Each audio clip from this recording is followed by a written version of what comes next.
SR Radio, la nueva forma de comunicación intercontinental.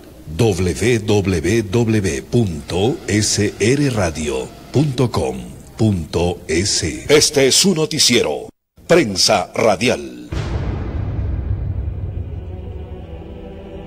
En Prensa Radial,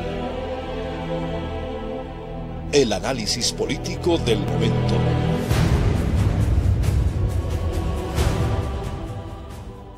Seguimos informando a través de Prensa Radial. Ya tenemos la presencia del doctor Patricio Valdivieso, con quien haremos información principalmente del tema político de la provincia y también del Estado ecuatoriano. Doctor Valdivieso, buenos días, bienvenido a Prensa Radial. Bueno, la pregunta es, usted escribe en un editorial: se fallaron hasta la mesa, pero la revolución nos dice que tenemos una década ganada. El expresidente de la República, el mejor economista del mundo, dijo: las finanzas del Ecuador están saneadas. Doctor, buenos días, bienvenido a Prensa Radial. ¿Qué tanto de verdad hay? ¿Por qué el presidente actual, Lenín Moreno, manifiesta de que la mesa no ha estado tan servida? Doctor, buenos días. Pablo Lindon, buenos días, muchas gracias por permitirnos, a través de Noticiero Prensa Radial, estar en contacto con la ciudadanía en general y particularmente con las lojanas y lojanos. Hace unos días decía el pasado reciente que ha dejado la mesa servida. Y muchos de los analistas económicos, con datos en mano, demostraban que no es así. Ahora recién, entre el viernes y el lunes, al mostrarnos los puntos básicos de la proforma presupuestaria para lo que queda del año 2017, el presidente Moreno ratifica lo que se viene diciendo desde hace varios años.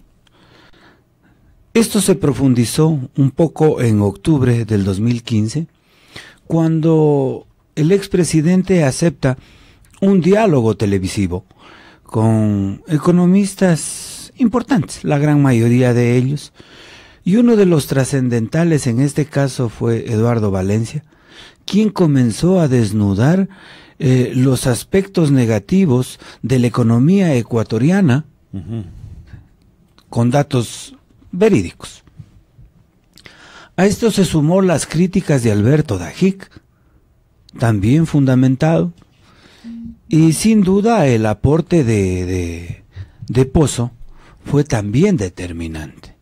Y de ahí, desde octubre del 2015 para acá, hemos venido manejando aproximadamente ya 2 años de cómo ha ido en declive la economía de los ecuatorianos. Claro, en mayo del 2015 el expresidente decía: miren, no pasa nada, no estamos en crisis, incluso podemos soportar el país con un petróleo de $20. O sea, fue un fanfarrón de primer nivel. Y ahora nos dice el presidente Lenín Moreno que en realidad la deuda pública bordea los $60,000 millones. Que es sumamente altísimo. De lo que se puede determinar. Porque no está determinado en forma clara, total. Claro, porque por eso exige precisamente, a través de la Contraloría y el día de ayer dispone que se haga un examen especial a la deuda interna y externa que tiene el país. Pero ¿quién haría esa investigación, señor doctor?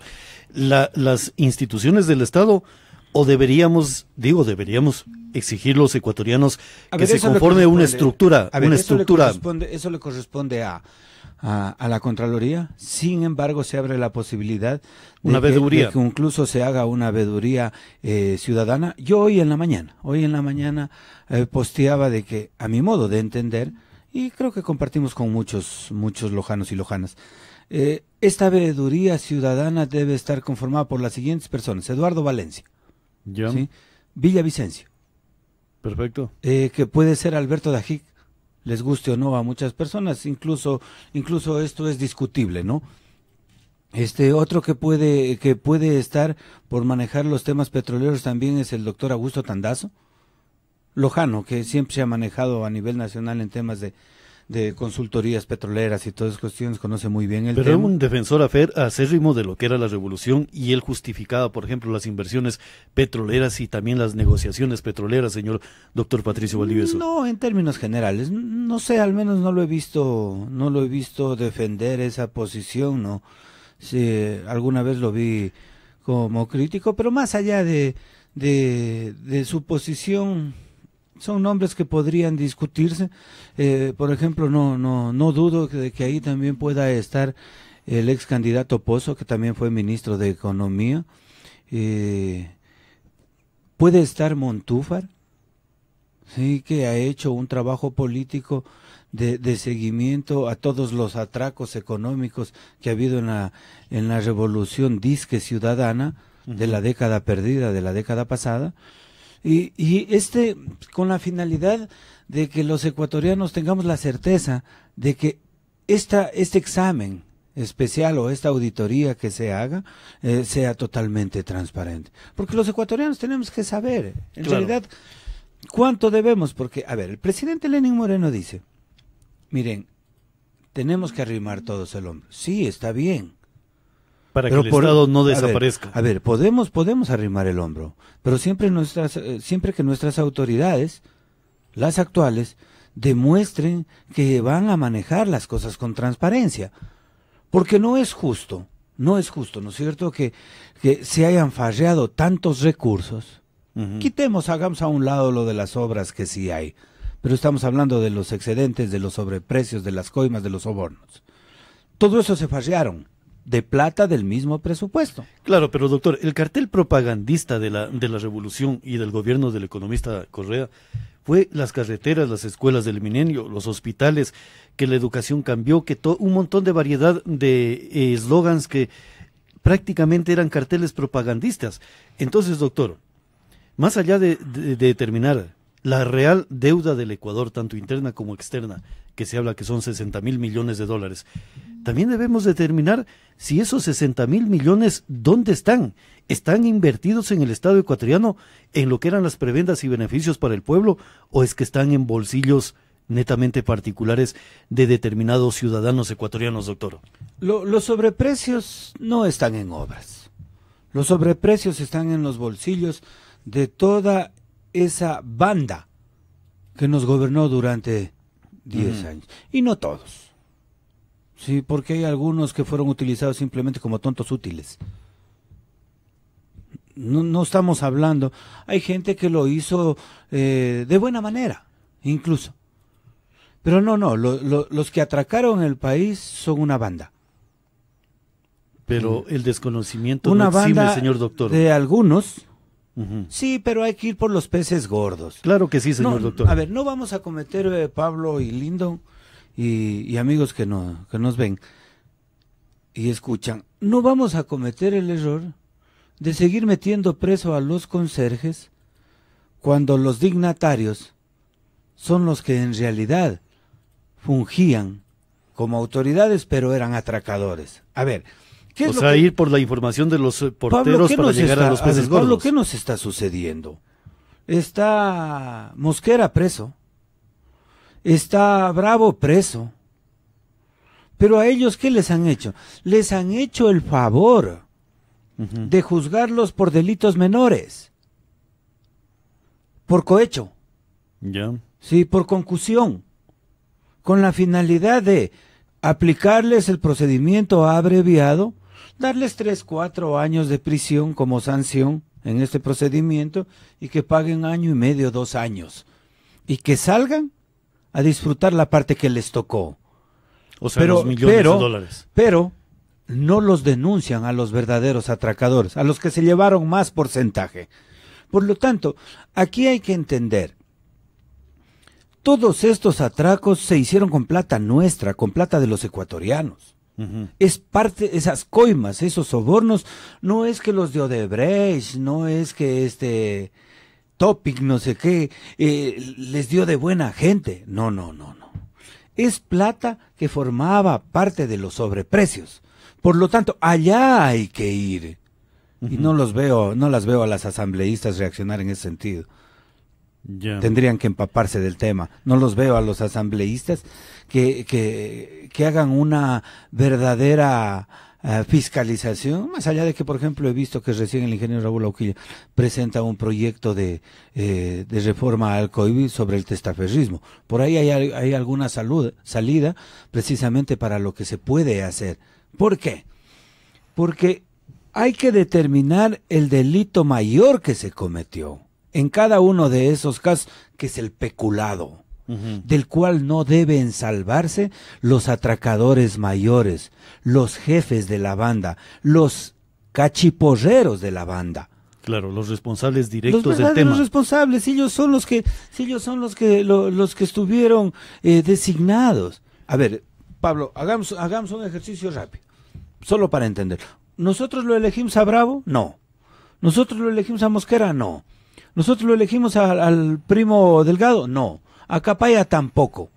Nosotros elegimos los ecuatorianos, nos guste o no, presidente y vicepresidente. Pero hay una palabra, y a ellos les entregamos el direccionamiento y la administración del Ecuador. Y ellos son los que deben responder. Doctor, pero hay una palabra que están manejando, por ejemplo, yo lo he escuchado al señor Jorge Glass manifestar constantemente.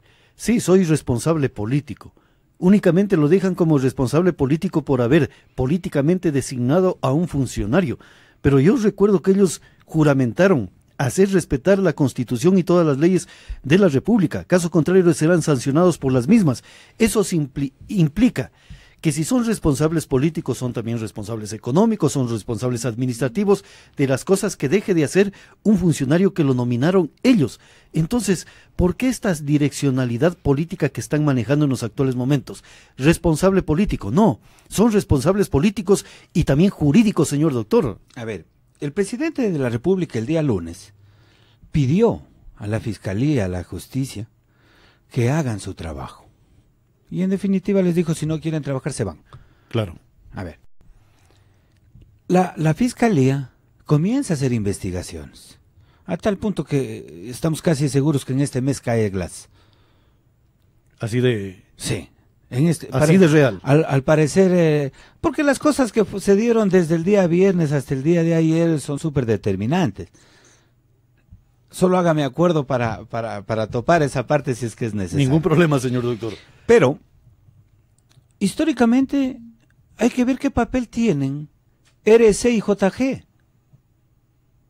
A ver, hablemos, ¿cuál es la primera relación que tiene el expresidente con Odebrecht? En el 2005. En el 2005 ya hubo negociaciones. Incluso el mismo hermano dice que les dieron billete de Odebrecht para la campaña del 2006. Luego, ¿a quién le encargan? ¿Quién manejaba los hilos de esas, como máximo accionista, los hilos del petróleo, todas esas cuestiones de las eléctricas? El Fondo de Solidaridad, Asoma Glass.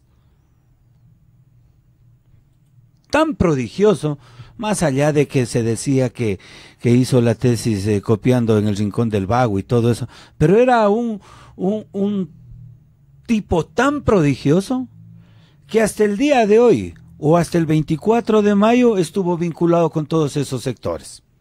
Primero Fondo de Solidaridad. Después tuvo relación, ¿qué? Con las eléctricas. No, antes de eso, con las eléctricas, con el tema de los petróleos. Y después ya después se lo encarga como superministro, en otras palabras, de todos estos sectores.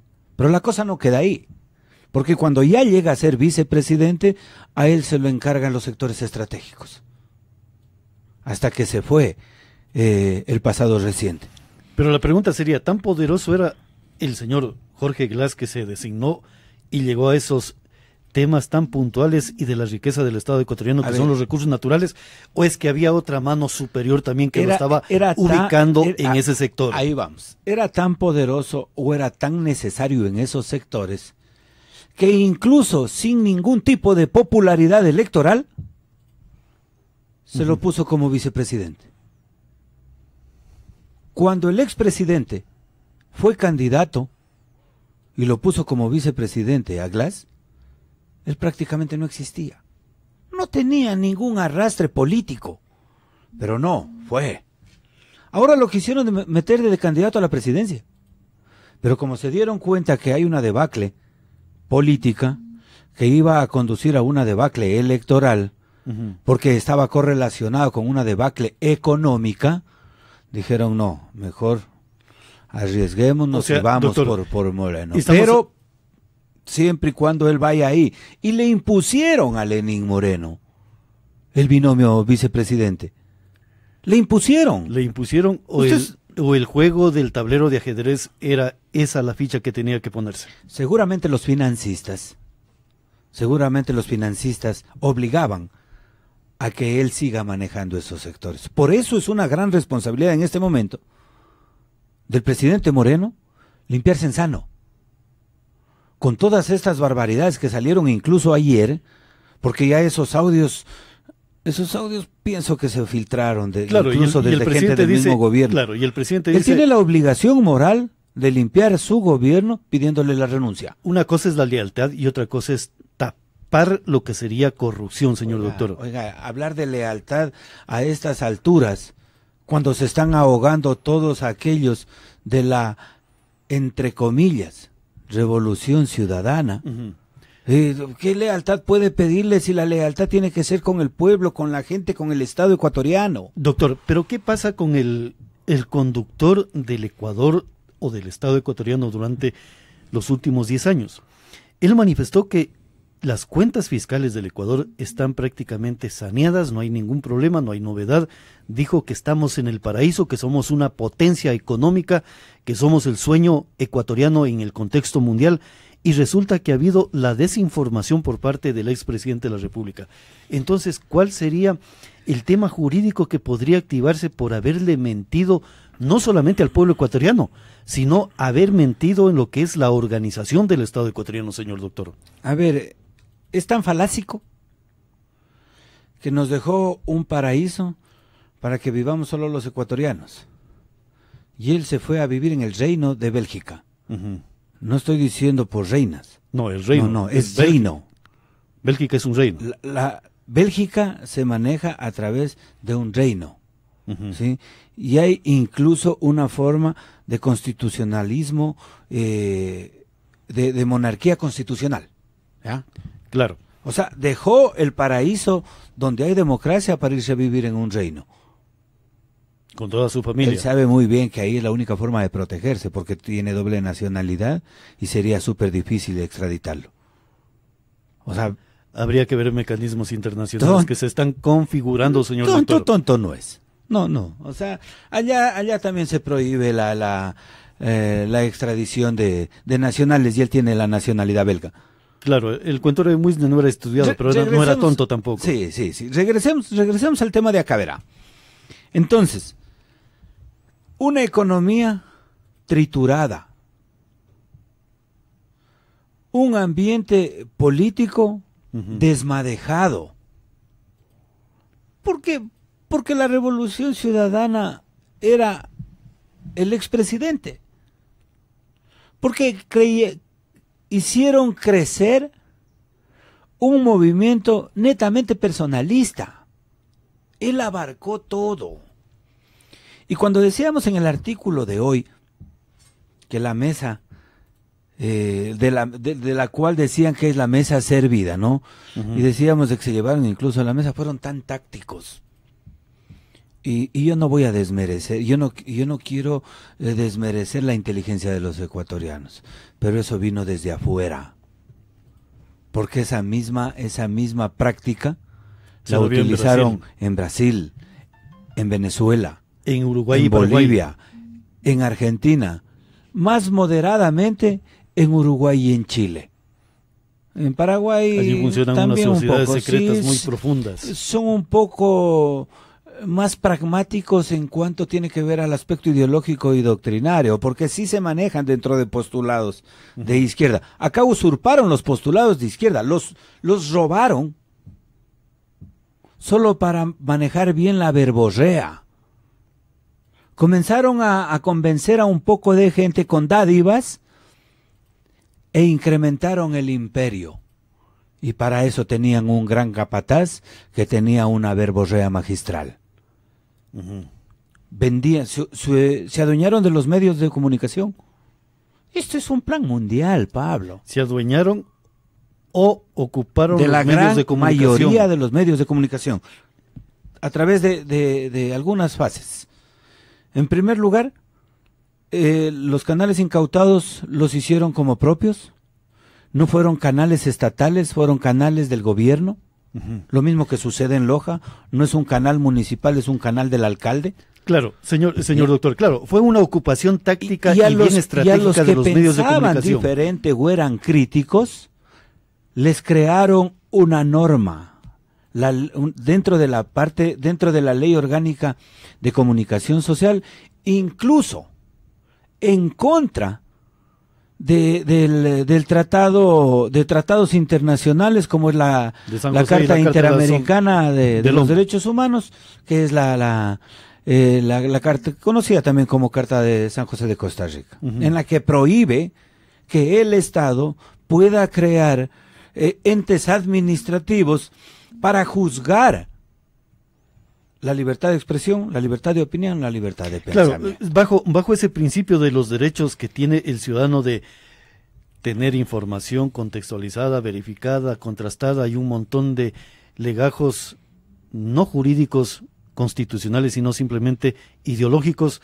Nos metieron eso en la ley de comunicación, pero no era tanto para el beneficio del colectivo, del derecho a la información, del derecho de tener medios de comunicación, sino simplemente para meternos el terror y el miedo, señor doctor.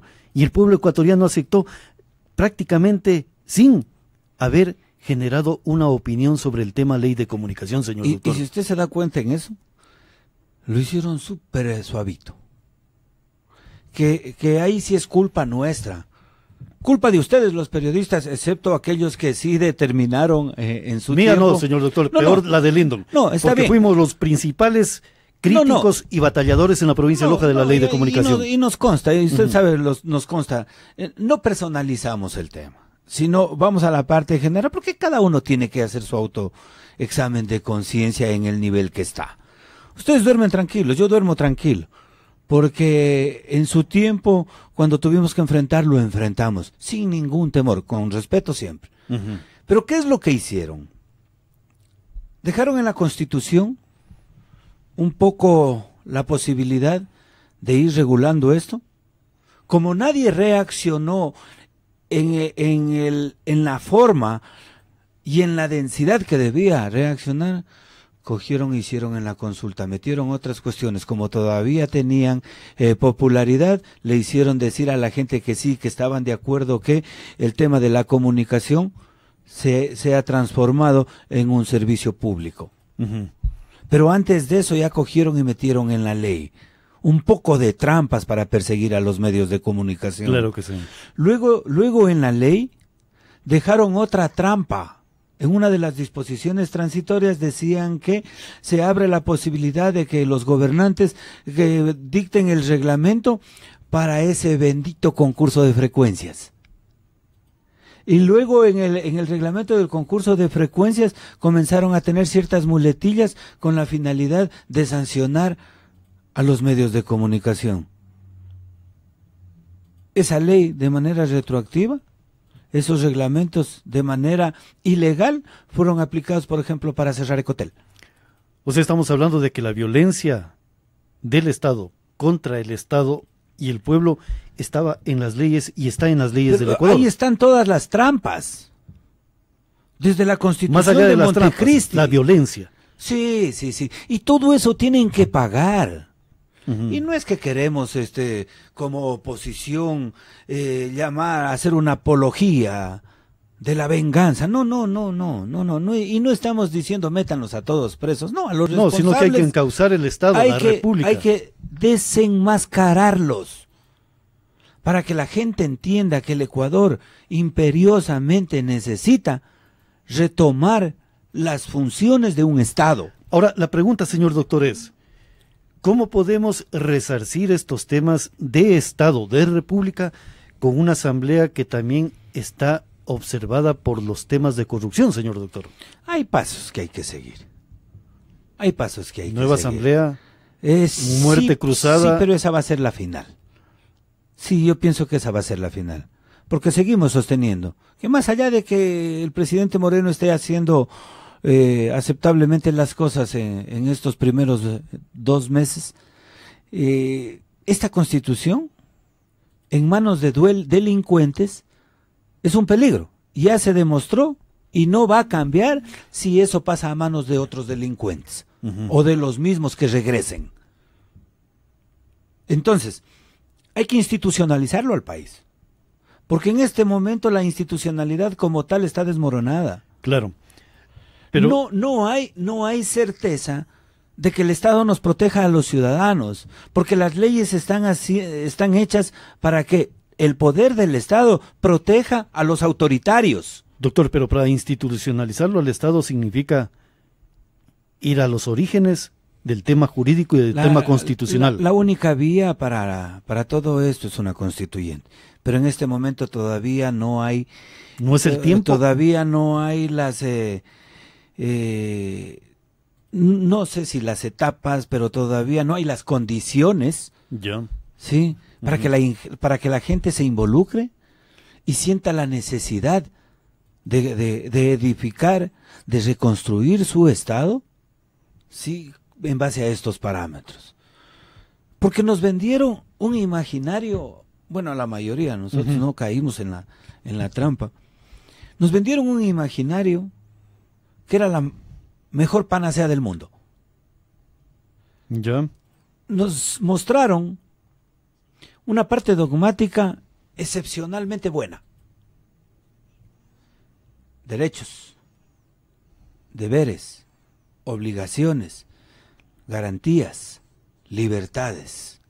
Pero esos derechos cuestan, señor doctor, y lo que decía algún analista político Pero internacional, ¿de dónde se restan esos derechos para dar a otros Pablo, esos derechos? Pero la parte estructural fue una completa trampa. Yo hablaba en el artículo de hoy de que construyeron una mesa de 5 patas. 5 funciones del Estado, rompiendo los postulados de Montesquieu y los pensadores de la Revolución Francesa, allá por 1789. ¿Pero qué hicieron? Desde el poder central, o desde la función ejecutiva, comenzaron a hacer los atracos a través de los sistemas de contratación. Para eso tuvieron cómplices como la función legislativa, que les realizaban y le construían el marco jurídico a la carta. O si no, mire el COIP. Código Integral Penal es una de esas circunstancias que estamos hablando. Mire el COIP cómo se protegen los actos dolosos del Estado, en otras palabras, la corrupción. La corrupción del Estado. ¿Por qué son atracos? Dicen que para que haya el juzgamiento del peculado, necesitan que el contralor haya avalado el informe de responsabilidades. O sea, el contralor dice si hay o no hay peculado. Y entonces, ¿para qué está la función judicial?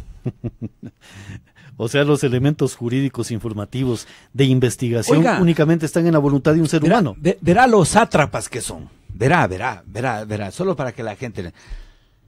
Ayer el Contralor dispone que se haga una auditoría a la deuda pública interna y externa desde el 2012, desde enero del 2012 a mayo del 2017, porque ahí se sobreentiende que está la mayoría de atracos, ¿no? Sale el que está en Bélgica y dice, ya no pueden hacerla, porque ya la dejamos haciendo hasta el 2015. Mire cómo se cuidaron, y para eso hicieron normas, para eso hicieron reglamentos. Entonces, aquí la única vía es establecerles los peculados en todos los campos que los cometieron. Pero aquí tenemos que tener jueces y juezas con pantalones. Sobre el tema del imperio de la justicia. Que no tengan miedo. Estamos en un Estado constitucional de derechos y justicia. en la que impera la Constitución, más allá de esas disposiciones normativas que el derecho positivo puede haberles permitido acoplar en las normas secundarias que son las leyes. Doctor, pero le hago una consulta. ¿La maquinaria jurídica es intachable o tiene algunas deficiencias o son dos armazones que están muy diferentes? Usted habla de lo que es la probidad de un juez en cómo administra la palabra jurídica, pero la pregunta son momentos históricos. Sí, pero la pregunta es, ¿los códigos están adecuados para poder juzgar bajo el principio de legalidad, bajo el principio de un imperio de justicia, bajo el principio de una palabra jurídica ajustada a lo que sería la menor afectación a un ciudadano que pueda ser juzgado, señor doctor? Sí. Esa sería la pregunta, Sí, porque sin duda. ¿sería el código anterior o el código actual? Sin duda. Pero para eso hay momentos históricos que hay que mirarlos de manera sigilosa, toparlos con pinzas. Por suerte, salen 7 jueces nacionales. Ya. Por el tema del periodo que ya han cumplido, ¿sí? Por la regeneración que hay, digamos, en la conformación de la Corte. 7. Tenemos que estar pendientes de que sean 7 jueces probos, que tengan autonomía del pensamiento, que sean intachables, que sean independientes. Aprovechando que el presidente Lenín Moreno dice que entre sus actuaciones va a imperar el obrar con libertad de funciones, que él va a respetar, hay que buscar los mejores. Claro, doctor, pero para que esos nos aseguren que las cosas que van a juzgar sean transparentes. Pero que sean y habrá que tener cuidado la protección que todavía puede salir desde la Corte Constitucional. Para eso vamos a necesitar presión social. No para decirles metan los presos, no, sino sigan procesos, procedimientos adecuados, no oculten. Porque, a ver, mire cómo son de hábiles para ocultar.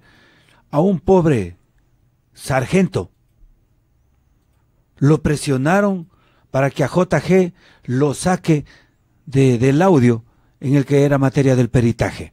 En este momento está preso.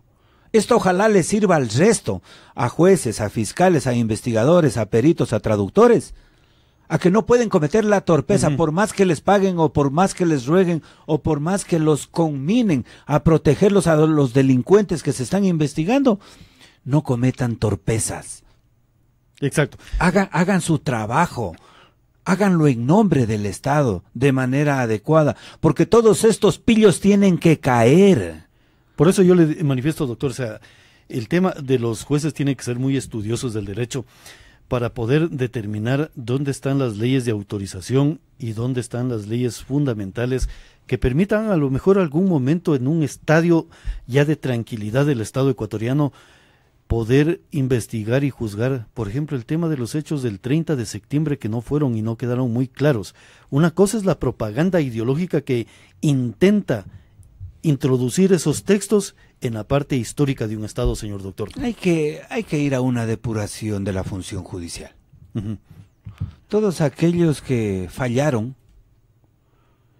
en favor del ambiente político del momento tienen que ser sancionados. Usted lo ha dicho muy claro. No, o sea, eso no puede quedar en impunidad. Ya empezaron a hacer una auditoría a la deuda interna y externa. Algún momento en la justicia habrá que hacer una auditoría a los fallos más trascendentales. Eso está muy duro, las declaraciones suyas, señor doctor. No, es que eso está sucediendo. No, y sería pertinente para y una tranquilidad. Hay que limpiarlo. Por dos cosas, por dos elementos básicos. La primera, ¿sí? Para sancionarlos a los que se vendieron por un plato de lentejas al poder de turno. Y la segunda, para que nos abra camino para que los próximos jueces obren con independencia, con autonomía de pensamiento, en nombre del Estado y no en nombre de un gobierno. Perfectamente, doctor. Muchísimas gracias por este aporte informativo y también de este análisis que hemos desarrollado a través de Prensa Radial con el doctor Patricio Valdivieso. Doctor, muchísimas gracias. Pablo Lindon, muchas gracias. Buenos días. Seguimos informando a través de Prensa Radial. Noticias, música y cultura. SR Radio, la nueva forma de comunicación intercontinental. www.srradio.com.es